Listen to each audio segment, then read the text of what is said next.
L'ambiance était plutôt studieuse ce matin d'ouverture de cette session au Conseil régional. Pourtant, jeudi, le ton était plus polémique lorsque Marie-Guide Dufay, présidente de la région, a décidé de reporter cette réunion de vendredi à lundi. Une réunion qui devait se tenir avec un tiers des élus, selon la loi adoptée le 7 novembre dernier. Sauf que la dite loi n'était toujours pas promulguée jeudi.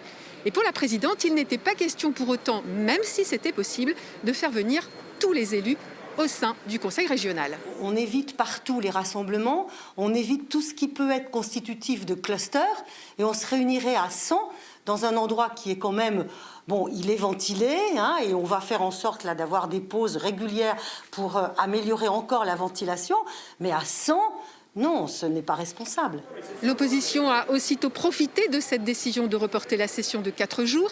Pour elle, il était possible de trouver une salle plus grande pour permettre à tous les élus d'être présents. On prive un certain nombre de conseillers régionaux du pouvoir de s'exprimer, tout simplement. C'est très brimant. Vous savez, on est porteur chacun de 2 pouvoirs. On représente donc à nous trois personnes. Mais les 2 autres qui ne sont pas là auraient sûrement des choses à dire qu'elles voudraient exprimer librement. C'est pour ça qu'elles ont été élues. C'est pour ça que la démocratie doit pouvoir vivre et c'est ce que nous demandons à la présidente. Finalement, plus de polémique ce matin et ce sont bien 34 élus qui ont siégé au Conseil régional pour évoquer notamment des questions liées aux aides exceptionnelles à l'économie en cette période de crise sanitaire, un soutien au commerce de proximité ou encore une aide exceptionnelle à certains étudiants infirmiers.